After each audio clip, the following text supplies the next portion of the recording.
આજે આપણે બનાવીશું ઉનાળાની ગરમીમાં શરીરને ઠંડક આપતું ગુલાબનું શરબત। તો મારી આ રીતે ઘરે તમે એકવાર ગુલાબનું શરબત બનાવવાનું જરૂરથી ટ્રાય કરજો, એકદમ સહેલાઈથી તમે શરબત બનાવી શકો છો। તો ચાલો આપણે ગુલાબનું શરબત બનાવવાનું શરૂ કરીએ। તો ગુલાબનું શરબત બનાવવા માટે આપણે અહીંયા ફ્રેશ ગુલાબ લીધા છે। તો આ રીતના જે દેશી ગુલાબ આવતા હોય છે એ જ લેવાના છે। તો શરબત બનાવવા માટે સૌથી પહેલા આપણે ગુલાબની પાંદડીઓ અલગ કરી લઈશું।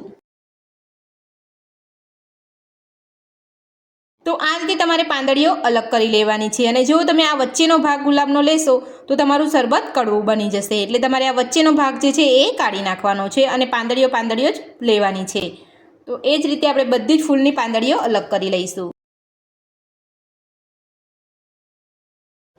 તો આ રીતે અહીંયા ફૂલની પાંદડીઓ કાઢ્યા પછી જ આપણે અહીંયા પાંદડીઓને ધોવાની છે। આખા ગુલાબ આપણે નથી ધોવાના, આખા ગુલાબ ધોઈશું તો જે વચ્ચેનો ભાગ છે એ બધો અંદર આવી જશે અને આપણું શરબત કડવું બની જશે, એટલે આ રીતે જ આપણે અહીંયા પાંદડીઓ બધી અલગ કરીને ધોવાની છે।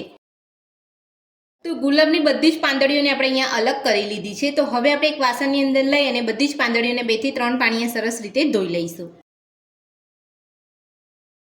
તો બધી જ પાંદડીઓને આપણે અહીંયા ધોઈ લીધી છે। તો હવે આપણે તેની અંદર 2 કપ જેટલું પાણી ઉમેરીશું।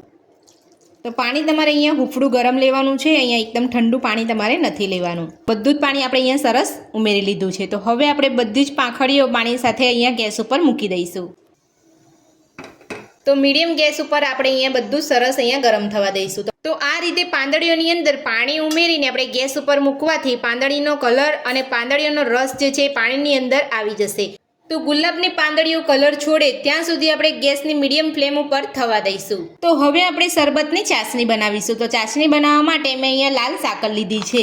જો તમારી પાસે પીળી સાકર યા તો તમારી પાસે વ્હાઈટ સાકર હોય તો તમે એ પણ લઈ શકો છો। તો આ 3 સાકર એકદમ સરસ ઠંડી હોય છે અને ઉનાળાની અંદર શરીરને ખૂબ જ ઠંડક આપતી હોય છે, એટલે આપણે અહીંયા ખાંડનો ઉપયોગ કરવાનો નથી। ખાંડ શરીર માટે બહુ હાનિકારક હોય છે અને આ જે સાકર છે એક શરીર માટે ખૂબ જ ફાયદાકારક હોય છે અને ઉનાળાની ગરમીમાં શરીરને ખૂબ જ ઠંડક આપતી હોય છે। તો અહીંયા સાકર લીધી છે મેં અહીંયા 700 ગ્રામની આસપાસ। તો જે મોટા સાકરના ટુકડા છે એટલે આપણે અહીંયા ખાંડની અંદર વાટી અને થોડા નાના કરી લઈશું।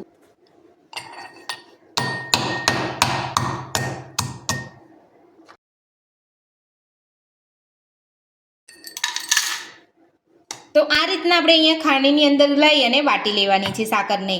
તો આ રીતે આપણે બધી જ સાકરને ખાયણીમાં લઈ અને થોડી થોડી કરીને વાટી લઈશું। તો બધી જ સાકર